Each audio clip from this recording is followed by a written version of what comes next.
नवाबगंज बाढ़ की आपदा में नवाबगंज क्षेत्र के कई गांव पीलीभीत सीमा की दोहा नदी के कटान से बर्बाद हो गए, जिसको लेकर किसानों ने जन संवाद हेतु अपनी समस्या पर चर्चा करने हेतु पैनी नजर सामाजिक संस्था रोहिलखंड प्राप्त उपाध्यक्ष आम आदमी पार्टी एडवोकेट सुनीता गंगवार को बुलाया। हाँ जी, बचा हुआ बस पतरा पूरा खेत चला गया, पानी बन गया। हाँ, सब पानी पहली बार पहुंचो। अरे पिछले साल मैम फसल तो गायब हो गई। पिछले साल मतलब मिट्टी रह गई।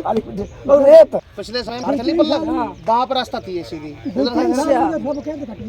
सब खेत था। ऐसा कहता है लोगों को बहुत नुकसान हुआ है, मगर मैम इसका लाभ मिला तो सबके लिए मिला, जेने किसी एक को मिल जाए नहीं, ऐसा बस सर्वे सबके लिए हो, सबके लिए काम मिलेगा तो सबके लिए होगा। हाँ। देखो मेरी उस पे एप्लीकेशन काम होता है, हाँ। हमें चाहे वो आए कितने उससे मतलब नहीं है भाई। देखो हर आदमी नहीं निकलता है, चंद लोग होते हैं जो लड़ाई लड़ते हैं।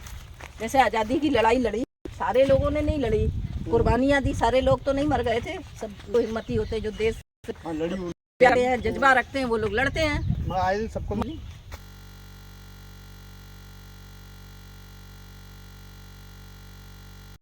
और जब कोई आपदा आई है तो आप किसान को जो है अनाथ छोड़ देंगे, ये नहीं होती है जिम्मेदारी।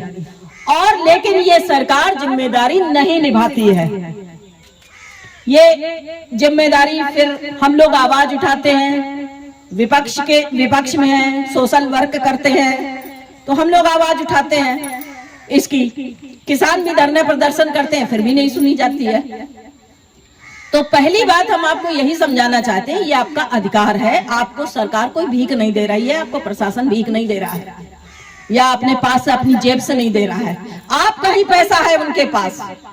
आपने आपकी गाड़ी कमाई का पैसा टैक्स के रूप में सरकार के पास जमा है, लेकिन सरकार आपके ऊपर खर्च नहीं कर रही है। तो इसलिए जब तक कि आप जागेंगे नहीं, सबसे पहली चीज है कि अपने अधिकारों को समझो और उसके प्रति जागरूक बनिए। अब वो समय नहीं रहा, जो हालात आप देख रहे हैं, जिस तरह से चल रहा है, किसानों की स्थिति क्या हो रही है, बद से बदतर करी जा रही है। और जिस देश में हमारा देश जो है 70% कृषि पर आधारित है, कृषि व्यवसाय से आदमी जुड़ा हुआ है। 70% आज भी भारत में कृषि का व्यवसाय होता है, चाहे वो 1 बीघा का किसान हो या 100 बीघा का किसान हो या 500 बीघे का किसान हो, किसान है वो। और किसान कौन होता है? पूरे देश को रोटी खिलाता है। अगर आप पैदा नहीं करेंगे तो कोई इंसान नोट नहीं खा सकता है, कुछ और नहीं खा सकता है। जीवन हमारा आधारित है आपके पैदा किए हुए अन्न पर। इसलिए हर व्यक्ति किसान का एक तरह से ऋणी है। ये बहुत बड़ी बात है कि आप पेट भर रहे हैं देश का, मगर आपको आपकी परेशानियों पर सरकार आंख मूंद कर बैठी हुई है। तो इसलिए अब जब आपकी कहीं सुनने वाला नहीं है तो स्वयं आपको निकलना पड़ेगा, स्वयं आपको अपनी आवाज बुलंद करनी पड़ेगी, संगठित होना पड़ेगा। सबसे बड़ी कमी हमारे देश में या हमारे किसानों में है कि हम संगठित नहीं हो पाते हैं। हम अलग अलग अपने ग्रुप बना लेते हैं, गुट बना लेते हैं, अपनी अपनी अलग अलग समस्याओं के आधार पर अलग अलग दिशा में भागते हैं। कुछ भले अलग रहे, कुछ विचारों में कहीं पर आप मान लीजिए वैचारिक मतभेद है या अलगाव है, वो कोई बड़ी बात नहीं है। मगर कुछ एक ऐसी चीजें होती हैं जहां पर हम अगर किसान है तो सिर्फ किसान है, ना वहां राजनीति होती है, ना राजनीति से हमें कोई मतलब है, और ना किसी अन्य चीज से मतलब है। तो जब हम किसान की बात करेंगे तो हम सब किसान हैं उस समय। ना हम कोई पार्टी से मतलब है कि हम किस पार्टी को सपोर्ट करते हैं, कि हम उस पार्टी को करते हैं, यहाँ पर वो कोई मुद्दा नहीं है। आज स्थिति आप देख रहे हैं कि आप जो फसल पैदा कर रहे हैं उस फसल का आपको मूल्य तक नहीं मिल रहा है। आप ये गन्ना क्षेत्र है, बरेली जिला गन्ना क्षेत्र कहलाता है। गन्ने की यहाँ पर जो है एक पैदावार होती है और गन्ने पे ही निर्भर है हमारा किसान। यहाँ की ये कैश क्रॉप है। गन्ने का गन्ना पैदा कर देते हैं, आप मिल को दे देते हैं और आपको पेमेंट नहीं मिलता है, 2-2 साल तक पेमेंट नहीं मिलता। आप अगर सरकार से कोई कर्जा लेते हैं, लोन लेते हैं, क्या सरकार आप पर रहम खाती है?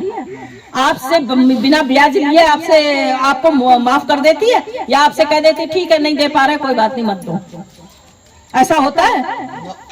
आपके घर की एक एक ईंट बेच देगी सरकार, आपसे वसूल कर लेगी, मगर आप अपनी मेहनत का पैसा आप नहीं वसूल कर पा रहे हैं और सरकार तमाशा देख रही है। और सब कुछ सरकार के ही अंडर में होता है, क्योंकि पावर जिसके पास होती है वही तो आपको दे सकता है।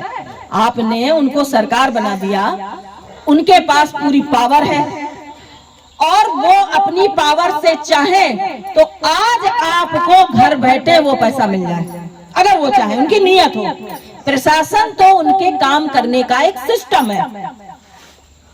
प्रशासन किसका होता है? सरकार का ही तो सिस्टम है, उन्हीं के ये हाथ पैर हैं, काम करने वाले लोग हैं। हम क्या करते हैं? सरकार के नेता आते हैं, जनप्रतिनिधि आते हैं, गुमराह कर देते हैं। अरे सरकार तो बढ़िया है, मगर ये नीचे ये खराब है, अधिकारी खराब है। फिर अधिकारी को बचाना होता है तो कह देंगे अधिकारी तो सही है, वो नीचे जो बैठा है ना बाबू वो बहुत खराब है। फिर बाबू को भी अगर बचाना है तो उसको भी अच्छा बता देंगे। अरे बाबू नहीं, वो चपरासी जो है ना वो बैठा है ना, वो सबसे नीचे वाले को गुनहगार बना देंगे। ये मूर्ख बनाने का तरीका है। और पावर के चपरासी के पास है, वो पैसा रिलीज करेगा? सोचने वाली बात है कि नहीं है?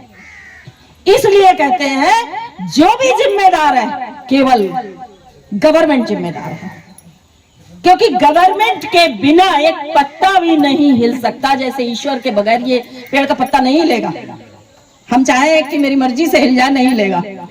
इसी तरह सरकार के बिना सारी पावर को लेकर आप बैठे हैं, आपके एक आदेश पर घर में पैसा पहुंच सकता है, मगर नहीं।